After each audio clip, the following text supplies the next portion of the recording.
You'll have seen the reports, Donald Trump saying overnight that we are nearer to peace than ever before. And at the same time, there are reports from the Kremlin saying, oh, no, we're not.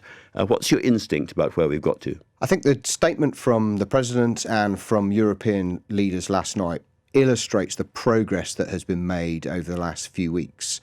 And I pay tribute to all those who've been involved in those negotiations. But the statement from Russia indicates where there is a really key stumbling block, which is you need Russia to come to the table as well. And so far, Russia has shown, and President Putin has shown, almost no inclination to reach a negotiated settlement. I mean, brutally, they think they're winning. And it may well be that on the actual front, they are winning. How long do you think they can carry on fighting like this? Ukraine? Russia. Russia is a large country. They could go on for a decade, couldn't they? Well, they're spending 7% of GDP on defence. 40% of government spending is going on to defence. And they have mobilised their military-industrial complex. So they are setting themselves up for a long fight. But I've been out to Ukraine several times over the last couple of years, and I have seen just how brave, how courageous, and how determined Ukrainian armed forces and people are. They are putting up one heck of a fight. But I think we come to the nub of the issue and around spending as well, really, which is at the beginning of this war, Russia looked at the situation, turned itself into a war economy, and it's still a war economy, and it's a war machine which seems to be able to carry on for a very long time, no matter how many people they're losing. Whereas we in the West looked at this and decided not to turn ourselves into a war economy, and we're paying the price. So I think that what you see in Russia and in Ukraine is a nation that failed in its strategic intent, which was to take Ukraine quickly. I've argued publicly that strategically, Russia is losing. NATO is stronger, it's larger, it's rearming.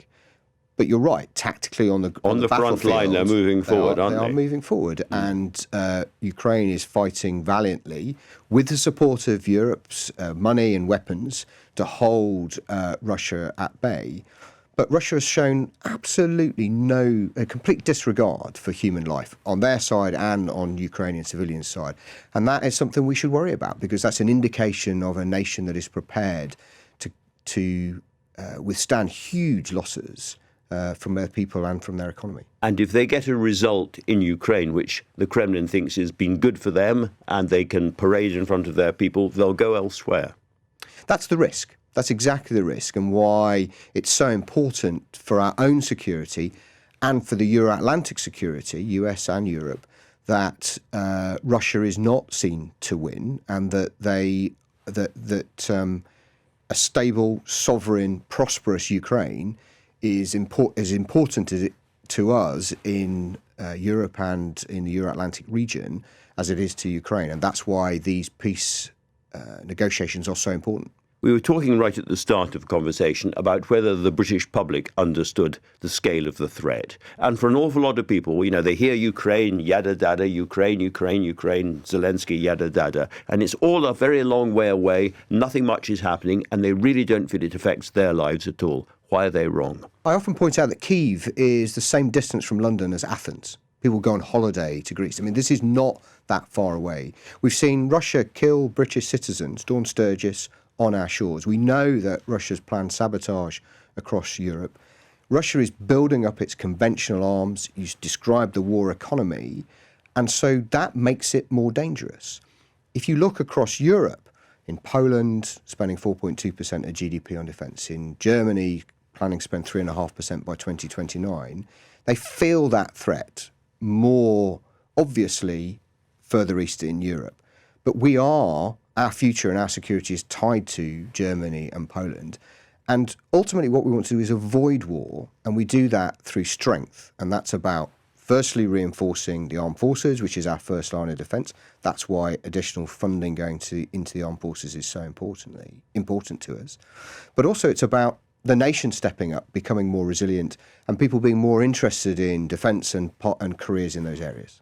And that is what we're not doing at the moment. You have talked about people thinking about their sons and their daughters going into conflict in the future. In other words, a real shock. Is there a danger that kind of language simply turns people off? They put their fingers in their ears and they turn away. Yes, that's exactly right. And my central argument last night in my speech was that we have to avoid the kind of extremes of perspective. We have to be realistic about the threat. As I said last night, right now, the chances of Russia attacking the UK is considered by our analysts to be remote. That means less than 5%. But that is the same chance of Liverpool winning the Premier League, according to the bookies over the weekend. So it's not zero. I'm not going to get into the football analogy, but some kind of Russian attack is presumably much likelier. In other words, a cyber attack, a grey war attack. We are already today, and as the head of the MI6, Blaise, said yesterday, facing an onslaught of cyber attacks. We know that Russia conducts espionage on our shores, and as I described, there are examples of Russia trying to sabotage. Just give me a sense of the scale of it. How often it is happening? Every day? Several times a day? We know that in the last year we had 90,000 Russian emanating attacks on the defence network, cyber network, just in last year. 90,000 just on defence. Never mind Rolls-Royce, never mind Jaguar Land Rover, never mind companies. Yes, exactly that. That's extraordinary. Yep. American big tech is getting more and more involved in our military establishment. Is that a good thing or a bad thing? Well, I would say that American technology and American technologists are world leading. And what we want are the strongest armed forces that we can have. But it's also clear that if we're going to invest in defence significantly more money, as is happening, we want to build that capacity and capability in the UK and have sovereign control over those things as well. Is there not a danger here? I think Blaise Metroelli talked about it yesterday as well, of leaning too heavily on the Americans. In short, can we trust them? Can we trust them under Trump? So my experience is based on the contacts I have with the US military. And I can tell you from the chairman of the Joint Chiefs of Staff down to the most junior person that I deal with in the US Armed Forces, they are our friends and our allies and our comrades. We've fought alongside each other, and I judge that I can trust our fellow armed forces. I'm sure that's true of the grunts, and I'm sure that's true of the officers and the serving people. Is it true of the White House? But I think for us in Europe, our security is bound up with US security. That's been the case since the end of the Second World War. And we've seen shifts in US position and focus on Europe for well over 15 years.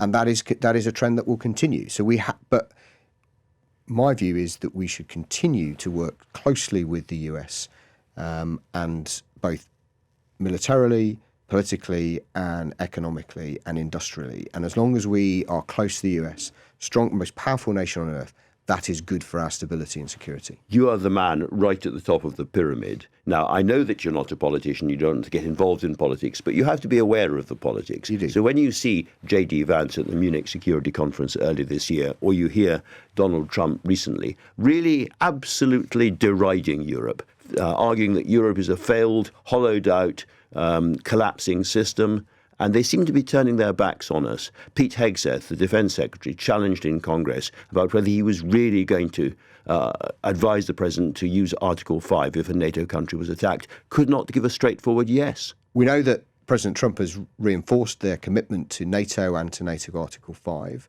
I live in Europe. I don't recognise the characterisation of Europe. But it's dangerous, isn't it? If that's the way they're beginning to see us, they're not going to go to war for us. I am confident from everything that I have seen, and I was with Secretary Hegseth last week in Washington. I was with the Chairman of the Joint Chiefs of Staff the previous week also in Washington. I am confident that they will be alongside us. What I heard in Washington last week is that the more that Europe does to help itself, the more willing the President Trump and the US will be to help us. And what I would really urge you and your listeners to do is look at what happens on the ground, what happens in practice, rather than just listening to the rhetoric. They want us to go further, of course, as you know, up to 5% of spending. Do you think it is plausible or likely in the next few years that Russia will attack a NATO country? Well, as I said last night, the prospect of a Russian attack on the UK is considered to remote. The prospect of Russia attacking a NATO ally is still quite small by all measures. The Baltics, Finland, quite small, really? Yeah, so, well, if you look at Metaculus, which is the largest sort of crowdsourcing of estimates, it suggests that it's 16% over the next 5 years. That's quite high. So that's high. zero. It's not zero. Quite high. Mm-hmm. But what we have to do is react to that risk by making ourselves stronger. And that is the way we would dissuade Russia from thinking that there would be any advantage that it can get from it. And Russia has seen in Ukraine how badly it got its judgment wrong nearly 4 years ago, with more than 1 million casualties. Hundreds of thousands have been killed. And that is got to be pause for thought for President Putin. Let's move on, if we may, to what we can now do about this situation. About a year ago, your predecessor, Mr. Radican, was sitting in that chair, and he said that there were urgent conversations going on about Britain having some kind of Iron Dome system to protect ourselves from missiles. Are those conversations carrying on, and how are we getting on with that? Yes, they are. We call it integrated air and missile defence. And we have, over 30 years, not really faced a threat from the air in that way. And so as the threat has evolved, Russia's capability and willingness to use ballistic and cruise missiles has become more apparent. It's become clear that that peace dividend needs to be reversed, and we need to invest more in our radar capability, in our airborne air defence, and also in, ultimately, our ability to shoot down these drones and cruise missiles. Because at the moment, I think if the Russians lobbed a cruise missile at us, God forbid, we rely on a frigate bobbing off London somewhere as our defence. In other words, we are way behind the Israelis, way behind the Americans, way behind other countries in defending our population properly. So we know right across NATO that one of the biggest gaps in NATO's capability is integrated air and missile defence, and we are part of that as the UK. That's one of the highest priorities that the Secretary-General set at the Washington summit last year, and I know that that will be an issue that will come up at the NATO Ankara summit in 2026. We will be responding to that as a nation alongside our allies, and there is a lot to do. Don't want to sound cynical, but there's lots of good words on this. When are we actually going to have a missile defence? So we already have some missile defence. So our Typhoons are able to shoot down cruise missiles, as we saw in the Middle East.